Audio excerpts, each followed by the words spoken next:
Hi guys, and welcome to alamaaraa. December 2022 term examination examination form filling start ചെയ്തിട്ടുണ്ട്. എങ്ങനെയാണ് examination form fill ചെയ്യുന്നത്? അതിന്റെ complete step wise ആയിട്ടുള്ള ഒരു process ആണ് ഇന്ന് നമ്മളിവിടെ ചെക്ക് ചെയ്യുന്നത്. അപ്പോൾ വളരെ പ്രധാനപ്പെട്ട വീഡിയോ ആണ്.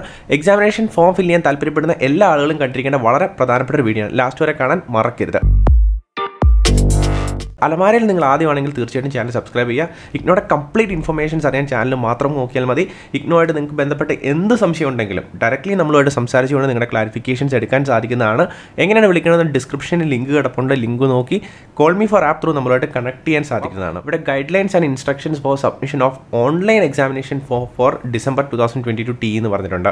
ഓൺലൈൻ ത്രൂ മാത്രമാണ് എക്സാമിനേഷൻ ഫോം ആപ്ലിക്കേഷൻ കൊടുക്കാൻ സാധിക്കുന്നത്. പേപ്പർ വഴി അല്ലാതെ നമുക്ക് മറ്റൊരു രീതിയിലും ആപ്ലിക്കേഷൻ വെക്കാൻ സാധിക്കില്ല. അപ്പോൾ പെട്ടെന്ന് തന്നെ നോക്കാം എന്നുവരെയാണ് നമുക്ക് ലാസ്റ്റ് ഡേറ്റ് ഉള്ളത്. 30 സെപ്റ്റംബറിന് തുടങ്ങിയതാണ്. പക്ഷേ നമുക്ക് 30 സെപ്റ്റംബറിന് അപ്ലൈ ചെയ്യാൻ സാധിക്കില്ലായിരുന്നു. ഒക്ടോബർ 31 ആണ് നമുക്ക് last date examination form fill ചെയ്യാനുള്ളത്. ഫൈന് മറ്റ് കാര്യങ്ങളൊന്നുമില്ലാതെ ഒരു കോഴ്സിന് 200 രൂപ നിരക്കിലാണ് നിങ്ങൾക്ക് എക്സാമിന് ഫീസ് അടയ്ക്കേണ്ടത്. അത് തിയറി പേപ്പറിനും പ്രാക്ടിക്കൽ ലാബ് എല്ലാത്തിനും ഇൻക്ലൂഡഡ് ആയിരിക്കും. അപ്പം പ്രാക്ടിക്കൽ ഇൻക്ലൂഡഡ് ആയിട്ടുള്ള സ്റ്റുഡൻസ് അതിനും പേയ്മെന്റ് ചെയ്യേണ്ടി വരും. BSc പ്രോഗ്രാമും BCA പ്രോഗ്രാമും ഒക്കെ ഉള്ള സ്റ്റുഡൻസിന് അത് പേയ്മെന്റ് ഇൻക്ലൂഡഡ് ആണ്. നവംബർ 1 മുതൽ നവംബർ 15 വരെയുള്ള സമയങ്ങളിൽ നിങ്ങൾക്ക് എക്സാമിനേഷൻ ഫീസിന് 200 രൂപ കോഴ്സ് ഫീസും അതോടൊപ്പം തന്നെ 1100 രൂപ ലേറ്റ് ഫൈനോടും കൂടി നിങ്ങൾക്ക് എക്സാമിനേഷൻ ഫോം ഫിൽ ചെയ്യാൻ സാധിക്കുന്നതാണ്. അപ്പം ഇതൊന്നും ഈ ഒരു നവംബർ 1 മുതൽ നവംബർ 15 വരെ നിങ്ങൾ മാക്സിമം ഫൈൻ ഒന്നും ഇല്ലാതെ തന്നെ എക്സാമിനേഷൻ ഫോം ഫിൽ ചെയ്യാൻ ശ്രമിക്കുക. അതിന് മുമ്പായിട്ട് കംപ്ലീറ്റ് പ്രോസസ്സും കംപ്ലീറ്റ് ചെയ്യുക. മാത്രമല്ല നിങ്ങൾ അവസാന ദിവസങ്ങളിൽ ഫിൽ ചെയ്ത് കഴിഞ്ഞാൽ പ്രധാന ഇഷ്യൂ വരുന്നത് നിങ്ങൾ ആഗ്രഹിക്കുന്ന എക്സാമിനേഷൻ സെൻറ്റർ കിട്ടാനുള്ള ചാൻസസ് വളരെ കുറവായിരിക്കും. അപ്പോൾ നിങ്ങളുടെ ഏറ്റവും അടുത്തുള്ള മറ്റേതെങ്കിലും ഒരു സെൻറ്റർ കിട്ടാനൊക്കെയുള്ള ചാൻസസ് ആണ് കമ്പാരിറ്റീവ്ലി ഹൈ. പിന്നെ കുറച്ച് റിക്വയർമെൻറ്റുകളും മറ്റു കാര്യങ്ങളൊക്കെ പറഞ്ഞിട്ടുണ്ട്. ഓൾറെഡി നമ്മുടെ വീഡിയോയിൽ കവർ ചെയ്തതാണ്. അതെല്ലാം വായിച്ച് നമ്മൾ വളരെ വ്യക്തമായതിന് ശേഷം, അതായത് എക്സാമിനേഷൻ ഫോം ഫില്ലിങ്ങിൻ്റെ എല്ലാ കാര്യങ്ങളും വളരെ വ്യക്തമായിട്ട് നിങ്ങൾ വായിക്കുക. അതിനുശേഷം മാത്രം ഇത് ഫില്ല് ചെയ്യുക. പിന്നെ നിങ്ങൾ കൃത്യമായിട്ട് പ്രോസസ്സ് ചെയ്യുക. പ്രത്യേകിച്ച് നിങ്ങൾ മൊബൈൽ വഴിയാണ് ചെയ്യുന്നതെങ്കിൽ ഹൈ സ്പീഡ് ഇൻ്റർനെറ്റ് ഉണ്ടെന്ന് ഉറപ്പ് വരുത്തുക. അല്ലാത്ത പക്ഷം ചെയ്യരുത്. കാരണം ഏറ്റവും കൂടുതൽ ഇഷ്യൂസ് പേയ്മെൻറ്റ് സെഷനിലാണ് വരുന്നത്. മാത്രമല്ല ഒരു പേയ്മെൻറ്റ് ചെയ്ത് കഴിഞ്ഞാൽ പിന്നെ ആ പേയ്മെൻറ്റ് സക്സസ്ഫുൾ ആയില്ലെങ്കിൽ 72 മണിക്കൂർ കഴിഞ്ഞ ശേഷമായി നമുക്ക് ആ ഒരു അപ്ഡേറ്റ് കിട്ടത്തുള്ളൂ. അതുകൊണ്ട് തന്നെ നമ്മൾ വെയിറ്റ് ചെയ്യേണ്ടി വരും. പിന്നെ നമുക്ക് എക്സാമിനേഷൻ്റെ ഫീസ് റിഫ്ലക്റ്റ് ആയില്ലെങ്കിൽ വീണ്ടും പേയ്മെൻറ്റ് ചെയ്യേണ്ടി വരും. അത് വളരെ ബുദ്ധിമുട്ടായിരിക്കും. അപ്പം നിങ്ങൾക്ക് എക്സാമിനേഷൻ ഫോം ഫില്ലിങ്ങിൽ എന്തെങ്കിലും തടസ്സമോ നിങ്ങൾക്ക് ബുദ്ധിമുട്ടോ നേരിടുന്നുണ്ടെങ്കിൽ നമ്മുടെ ടീമുമായിട്ട് ഡയറക്റ്റ്ലി കോൺടാക്ട് ചെയ്യാം. സ്ക്രീനിൽ കാണുന്ന വാട്സാപ്പ് നമ്പറിൽ കോൺടാക്ട് ചെയ്താൽ മതി. കംപ്ലീറ്റ് ഇൻഫർമേഷൻസ് നിങ്ങൾക്ക് ചെയ്തു തരുന്നുണ്ട്. നിങ്ങൾ സ്വന്തമായിട്ട് റിസ്ക് എടുക്കുക. കംപ്ലീറ്റ് കാര്യങ്ങൾ നമ്മുടെ സൈഡിൽ നിന്ന് ചെയ്ത് നിങ്ങൾക്ക് കൃത്യമായി ചെയ്തു തരുന്നതായിരിക്കും. വളരെ ചെറിയ ഫീസാണ്. അതോടൊപ്പം തന്നെ വളരെ വലിയ സപ്പോർട്ട് നിങ്ങൾക്ക് ലഭിക്കുന്നതായിരിക്കും. അപ്പോൾ ഇത്രയും കാര്യങ്ങളൊക്കെ വായിച്ചു എങ്കിൽ കൃത്യമായിട്ട് നിങ്ങൾക്ക് ഡിക്ലറേഷൻ സൈൻ ചെയ്ത് മുന്നോട്ട് പോകാം. ഫിൽ ആപ്ലിക്കേഷൻ ഫോം. അപ്പോൾ ഇതാണ് മെയിൻ വിൻഡോ. ഈ മെയിൻ വിൻഡോയിലാണ് നമ്മൾ ഡീറ്റെയിൽസ് എല്ലാം കൊടുക്കേണ്ടത്. അപ്പം നമുക്ക് എൻറോൾമെൻറ്റ് നമ്പർ, നമ്മുടെ പ്രോഗ്രാം, നമ്മുടെ എക്സാമിനേഷൻ സെൻറ്റർ റീജിയൻ, ഈ 3 കാര്യങ്ങളാണ് നമ്മൾ പ്രധാനമായിട്ടും ആദ്യത്തെ വിൻഡോയിൽ കാണാൻ സാധിക്കുന്നത്. അപ്പം ആദ്യം തന്നെ നിങ്ങളുടെ എൻറോൾമെൻറ്റ് നമ്പർ, അത് നിങ്ങളുടെ രജിസ്റ്റർ നമ്പറിനാണ് എൻറോൾമെൻറ്റ് നമ്പർ എന്ന് പറഞ്ഞാൽ അത് കൃത്യമായിട്ട് ഇവിടെ കൊടുക്കുക. ഈ എൻറോൾ നമ്പർ കൊടുത്തതിന് ശേഷം തൊട്ട് താഴെ നിങ്ങൾക്ക് പ്രോഗ്രാം സെലക്ട് ചെയ്യാനുണ്ട്. അപ്പോൾ നിങ്ങളുടെ ഏത് പ്രോഗ്രാമാണോ ആ കൃത്യമായ പ്രോഗ്രാം നിങ്ങൾ ഈ ലിസ്റ്റിൽ നിന്ന് തിരഞ്ഞെടുക്കുക. കുറേയധികം ലിസ്റ്റ് അവൈലബിൾ ആണ്. എല്ലാ പ്രോഗ്രാമിൻ്റെയും ഇഗ്നോയിൽ അവൈലബിൾ ആയിട്ടുള്ള എല്ലാ കോഴ്സുകളുടെയും പ്രോഗ്രാം കോഡ് ഇവിടെ അവൈലബിൾ ആണ്. അതിൽ കൃത്യമായിട്ട് നിങ്ങളുടെ പ്രോഗ്രാം കോഡ് സെലക്ട് ചെയ്തെടുക്കുക. അപ്പോൾ ഈ സ്റ്റുഡൻറ്റ് എന്തായാലും MPS എന്ന് പറഞ്ഞ പ്രോഗ്രാമാണ് സെലക്ട് ചെയ്യുക. അപ്പോൾ കൃത്യമായിട്ട് MPS എടുക്കുക. അതിനുശേഷം ഏത് സെൻറ്ററിലാണ് എക്സാം എഴുതാൻ, ഇത് ആക്ച്വലി റീജിയണൽ സെൻറ്ററാണ് ഇവിടെ വരുന്നത്. അപ്പോൾ ഏത് റീജിയണൽ സെൻറ്ററിൻ്റെ കീഴിലാണ് എക്സാം എഴുതുന്നത് താല്പര്യപ്പെടുന്നതെന്ന് ചോദിച്ചിരിക്കുന്നത്. അപ്പം പ്രത്യേക ഒരു കാര്യം, നമുക്ക് ഇഗ്നോയിലെ എക്സാംസ് ഇന്ത്യയിൽ എവിടെ വേണമെങ്കിലും എഴുതാം. നിങ്ങളിപ്പോൾ കൊച്ചിൻ റീജിയണൽ സെൻറ്ററിലെ സ്റ്റുഡൻറ്റ് ആണെങ്കിൽ നിങ്ങൾക്കിപ്പോൾ സപ്പോസ് നിങ്ങളിപ്പോൾ മുംബൈയിലാണെങ്കിൽ നിങ്ങൾക്ക് മുംബൈ റീജിയണൽ സെൻറ്ററിൻ്റെ കീഴിൽ എക്സാം എഴുതാം. അല്ല നിങ്ങളിപ്പോൾ ട്രിവാൻഡ്രത്താണെങ്കിൽ ട്രിവാൻഡ്രം റീജിയണൽ സെൻറ്റർ കീഴിൽ. അപ്പോൾ നിങ്ങൾക്ക് ഏറ്റവും നിയറസ്റ്റ് ആയിട്ട് എക്സാം സെൻറ്റർ എവിടെയാണോ അതിൻ്റെ കൃത്യമായ റീജിയണൽ സെൻറ്റർ അറിഞ്ഞിരിക്കുക. അതിനുശേഷം ആ എക്സാമിനേഷൻ സെൻറ്ററിൻ്റെ കീഴിൽ നിങ്ങൾക്ക് എക്സാംസ് എഴുതാൻ സാധിക്കുന്നതായിരിക്കും. ഒരു ഇഷ്യൂസും ഇല്ല. നിങ്ങൾക്ക് അങ്ങോട്ടും ഇങ്ങോട്ടും എക്സാമിനേഷൻ സെൻറ്റേഴ്സ് ചേഞ്ച് ചെയ്യുന്നതുകൊണ്ട് തന്നെ അപ്പോൾ നിങ്ങൾക്ക് ഇന്ത്യയിൽ എവിടെ വേണമെങ്കിലും എക്സാം എഴുതാനുള്ള ഓപ്പർച്യൂണിറ്റിയാണ് ഇഗ്നോ നിങ്ങൾക്ക് അവസരം ഒരുക്കുന്നത്. ഈ സ്റ്റുഡൻറ്റ് എന്തായാലും SN കോളേജിലാണ് എക്സാം എഴുതേണ്ടത്. അപ്പം ട്രിവാൻഡ്രത്തിൻ്റെ റീജിയൻ സെൻറ്റർ കീഴിലാണ് വരുന്നത്. ട്രിവാൻഡ്രം റീജിയൻ സെൻറ്റർ സെലക്ട് ചെയ്യുന്നു. അതിന് താഴെ സെക്യൂരിറ്റി കോഡ് ഉണ്ട്. അത് കൃത്യമായിട്ട് കൊടുക്കുക. അപ്പോൾ ഇത്രയും കാര്യം കൃത്യമായിട്ട് കൊടുത്തിട്ടുണ്ടെങ്കിൽ നമുക്ക് സബ്മിഷൻ ചെയ്യാം. നെക്സ്റ്റ് പേജിലേക്ക് പോകാം. ഇതാണ് പുതിയ എക്സാമിനേഷൻ ഫോം ഫില്ലിംഗ് വിൻഡോ. ഈ ഒരു വിൻഡോയിലാണ് നിങ്ങളുടെ എക്സാമിനേഷൻ ഫോം ഫില്ല് ചെയ്യേണ്ടത്. ആക്ച്വലി കംപ്ലീറ്റ് ഡീറ്റെയിൽസും മറ്റ് കാര്യങ്ങളെല്ലാം കൊടുക്കേണ്ടത്. അപ്പോൾ പെട്ടെന്ന് തന്നെ നമുക്ക് ഇതൊക്കെ ഫില്ലപ്പ് ചെയ്യാം. ആദ്യം തന്നെ താഴെ കൊടുത്തിട്ടുണ്ട്. ഫസ്റ്റ് കാര്യം കൊടുത്തിരിക്കുന്നത് സെലക്ട് എക്സാമിനേഷൻ സെൻറ്റർ എന്നാണ് പറഞ്ഞത്. അപ്പോൾ ഏത് എക്സാമിനേഷൻ സെൻറ്ററാണ് വേണ്ടതെന്ന് സെലക്ട് ചെയ്യണം. അപ്പോൾ ട്രിവാൻഡ്രം റീജിയണൽ സെൻറ്റർ കീഴിൽ അവൈലബിൾ ആയിട്ടുള്ള എക്സാമിനേഷൻ സെൻറ്ററാണ്. ഇത്രയും മാത്രമായിട്ടുള്ള എക്സാമിനേഷൻ സെൻറ്റേഴ്സ് മാത്രമേ നമുക്ക് അവൈലബിൾ ആയിട്ടുള്ളൂ. ഒരു സെൻറ്ററിന് എക്സാമിനേഷൻ സെൻറ്റർ ആകണമെങ്കിൽ കുറേയധികം കാര്യങ്ങൾ ഫോളോ അപ്പ് ചെയ്യണം. അങ്ങനെ കൃത്യമായിട്ട് മാനദണ്ഡങ്ങൾ കൃത്യമായി പാലിക്കുന്ന സെൻറ്റേഴ്സിന് മാത്രമായിരിക്കും എക്സാം സെൻറ്ററായിട്ട് നിൽക്കാൻ സാധിക്കുന്നത്. അതുകൊണ്ട് തന്നെ നിങ്ങളുടെ സെൻറ്റർ ഇത് അവൈലബിൾ അല്ല എങ്കിൽ ഏറ്റവും നിയറസ്റ്റ് ആയിട്ട് മറ്റേതെങ്കിലും ഒരു സെൻറ്റർ സെലക്ട് ചെയ്യുക. അപ്പോൾ ഈ സ്റ്റുഡൻറ്റിന് എന്തായാലും ഉണ്ട്. SN കോളേജ് കൊല്ലമാണ് എടുക്കേണ്ടത്.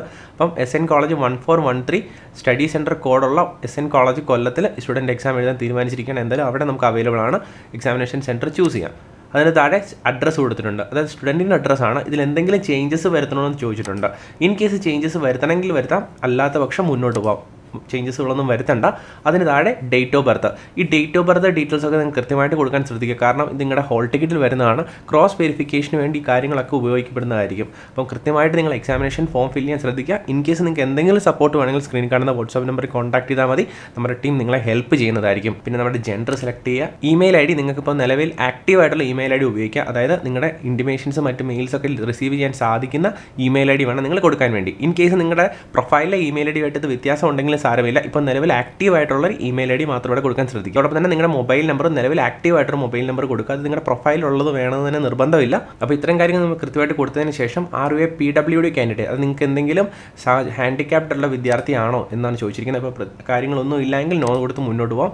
ആധാർ കാർഡ് ഓപ്ഷണലാണ്, പക്ഷേ ആധാർ കാർഡ് കൊടുക്കേണ്ട കാര്യമില്ല. നിങ്ങൾ ആരും തന്നെ ആധാർ കാർഡിൻ്റെ നമ്പർ ഷെയർ ചെയ്യാതിരിക്കുക. കാരണം പുതിയ നിയമപ്രകാരം ആധാർ കാർഡ് നമ്പർ ഷെയർ മറ്റു കാര്യങ്ങളൊന്നും ചെയ്യേണ്ട കാര്യമില്ല. അപ്പം ഇത് ബ്ലാങ്ക് ആക്കി ഇടുക. നിങ്ങൾ ഒരു കാരണവശാലും ആധാർ കാർഡ് നമ്പർ ഷെയർ ചെയ്യേണ്ട കാര്യമില്ല. അതിന് താഴെയാണ് നമ്മുടെ കോഴ്സ് സെലക്ട് ചെയ്യുന്നത്. മൊത്തം നമുക്ക് 16 കോഴ്സാണ് ഒരു തവണ എക്സാമിന് എഴുതാൻ സാധിക്കുന്നത്. മാക്സിമം 16 കോഴ്സസ് മാത്രമാണ് അവൈലബിൾ ആയിട്ടുള്ളത്. അപ്പം ഈ 16 കോഴ്സുകൾ നിങ്ങൾക്ക് ഒരു തവണ എഴുതാം. അതായത് ഇപ്പോൾ സെമ്മൊക്കെ ഡിഫറൻ്റ് ആയിട്ട് എഴുതുന്ന ആളുകൾ, ഫസ്റ്റ് സെമ്മും സെക്കൻഡ് സെമ്മും തേർഡ് സെമ്മൊക്കെ ഒരുമിച്ച് എഴുതുന്ന ആളുകൾക്ക് മാക്സിമം ഒരു തവണ 16 എക്സാംസ് മാത്രമായിരിക്കും എഴുതാൻ സാധിക്കുന്നത്. അതോടൊപ്പം തന്നെ വ്യത്യസ്ത ഇയറിലെ എക്സാം എഴുതുന്ന സ്റ്റുഡൻസിനും ശ്രദ്ധിക്കുക, നിങ്ങൾക്ക് മാക്സിമം 16 എക്സാം ഒരു ടേം ആൻഡ് എക്സാമിൽ എഴുതാൻ സാധിക്കും. അതിൽ കൂടുതൽ പേപ്പേഴ്സ് ഉണ്ടെങ്കിൽ നെക്സ്റ്റ് എക്സാം എഴുതുക. അതായത് തൊട്ടടുത്ത് നടക്കാൻ പോകുന്ന എപ്പോഴാണോ TE ആ സമയത്ത് മാത്രമായിരിക്കും അത് എഴുതാൻ സാധിക്കുന്നത്. അപ്പോൾ ഈ സ്റ്റുഡൻറ്റ് എന്തായാലും ഫസ്റ്റ് ഇയറിലെ പേപ്പേഴ്സാണ് നമുക്ക് നിലവിൽ അവൈലബിൾ ആയിട്ടുള്ള സ്റ്റുഡൻറ്റിൻ്റെ ആ പേപ്പേഴ്സാണ് സ്റ്റുഡൻറ്റ് എഴുതുന്നത്. ആ കാര്യങ്ങൾ നമുക്ക് സെലക്ട് ചെയ്യാം. എല്ലാം വളരെ കൃത്യമായി കൊടുത്തതിന് ശേഷം മുന്നോട്ട് വരുന്ന പേജാണ് ഈ പേജ്. ഈ പേജിലാണ് നമ്മുടെ കൃത്യമായ ഇൻഫർമേഷൻസ് എല്ലാം ഉണ്ട്. ഇതൊരു ഫൈനൽ പ്രിവ്യൂ ആയിട്ട് നമുക്ക് കണക്ക് കൂട്ടാം. ഇവിടെയാണ് നമ്മുടെ ബേസിക് ആയിട്ടുള്ള എൻറോൾമെൻറ്റ് നമ്പർ, നമ്മൾ സെലക്ട് ചെയ്യപ്പെട്ടിരിക്കുന്ന എക്സാമിനേഷൻ സെൻറ്റർ, നമ്മുടെ പ്രോഗ്രാം, നമ്മുടെ പേര്, മറ്റ് കാര്യങ്ങളെല്ലാം തന്നെ നമുക്ക് കാണാൻ സാധിക്കുന്നത്. അപ്പോൾ ഇവിടെ നമുക്ക് ജസ്റ്റ് വേണമെങ്കിൽ എല്ലാം ഒന്ന് ക്ലാരിഫിക്കേഷൻ ചെയ്യാൻ വേണ്ടി ഫുള്ളായിട്ട് നമുക്ക് ചെക്ക് ചെയ്യാൻ നോക്കുന്നതാണ്. നിങ്ങളുടെ എന്ത് കാര്യങ്ങളാണെങ്കിലും നിങ്ങൾക്ക് ഇവിടെ ചെക്ക് ചെയ്യാം. നിങ്ങളുടെ അഡ്രസ്സ്, നിങ്ങൾ കൊടുത്തിരിക്കുന്ന സിറ്റി, മൊബൈൽ നമ്പർ തുടങ്ങിയ കാര്യങ്ങളെല്ലാം കറക്റ്റാണോ എന്ന് ചെക്ക് ചെയ്യുക. നിങ്ങൾ കൊടുത്തിരിക്കുന്ന ഡേറ്റ് ഓഫ് ബർത്ത്, നിങ്ങളുടെ മറ്റ് ഡീറ്റെയിൽസ് ഒക്കെ തന്നെ നിങ്ങൾ കറക്റ്റാണോ എന്ന് ചെക്ക് ചെയ്യുക. അതോടൊപ്പം തന്നെ വളരെ പ്രധാനമായിട്ട് ചെക്ക് ചെയ്യേണ്ട ഒരു കാര്യം, നിങ്ങൾ സെലക്ട് ചെയ്യപ്പെട്ടിരിക്കുന്ന കോഴ്സ് കോഡാണ്. അപ്പം എത്ര കോഴ്സ് കോഡാണ് നിങ്ങൾ സെലക്ട് ചെയ്തിരിക്കുന്നത്. അപ്പോൾ ഇവിടെ നമ്മൾ 8 എണ്ണമാണ് സെലക്ട് ചെയ്തിരിക്കുന്നത്. 8 എണ്ണം വളരെ കറക്റ്റാണോ എന്ന് ഫൈനലായിട്ടൊന്ന് ചെക്ക് ചെയ്യുക. അതിനുശേഷം മാത്രം നിങ്ങൾ പേയ്മെൻറ്റ് സെക്ഷനിലേക്ക് പോവുക. എല്ലാം വളരെ കറക്റ്റ് ആണെങ്കിൽ നിങ്ങൾക്ക് 1600 രൂപയാണ് ചെയ്യേണ്ടത്. പേയ്മെൻറ്റ് ഗേറ്റ്വേ 1ഉം 2ഉം അവൈലബിൾ ആണ്. ICICIയുടെയും HDFC ബാങ്കിൻ്റെയും അവൈലബിൾ ആണ്.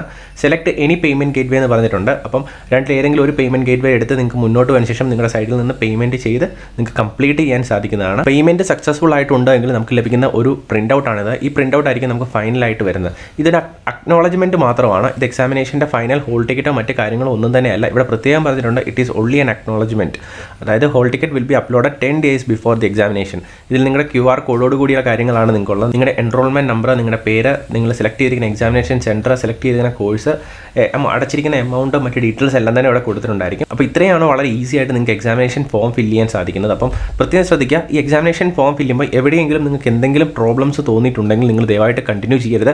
കാരണം തെറ്റായിട്ട് എക്സാമിനേഷൻ ഫോം ഫില്ല് ചെയ്തിട്ടുണ്ടെങ്കിൽ നിങ്ങളുടെ പൈസ നഷ്ടപ്പെടും. അതോടൊപ്പം തന്നെ നിങ്ങൾക്ക് എക്സാം എഴുതാനുള്ള ഒരു അവസരവും നഷ്ടപ്പെട്ടു പോകും. അപ്പം അതിന് നമ്മുടെ ടീമിനെ നിങ്ങൾക്ക് ഡയറക്റ്റ്ലി കോൺടാക്ട് ചെയ്യാം. സ്ക്രീനിൽ കാണുന്ന വാട്സാപ്പ് നമ്പർ നമ്മളോട് കണക്ട് ചെയ്യാൻ സാധിക്കുന്നതാണ്. വാട്സാപ്പിൽ എക്സാമിനേഷൻ ഫോം ഫില്ലിംഗ് എന്ന് മാത്രം സെൻഡ് ചെയ്താൽ മതി. നമ്മുടെ ടീം നിങ്ങളോട് അസിസ്റ്റ് ചെയ്ത് നിങ്ങൾ വളരെ ഈസി ആയിട്ട് ഏറ്റവും ചെറിയ ഒരു ഫീസിൽ നിങ്ങൾക്ക് ഈ ഒരു പ്രോസസ്സ് വളരെ ഹാസിൽ ഫ്രീ ആയിട്ട് ചെയ്ത് കംപ്ലീറ്റ് ചെയ്യാൻ സഹായിക്കുന്നതായിരിക്കും. All the best. Keep preparing for your December 2022 examination.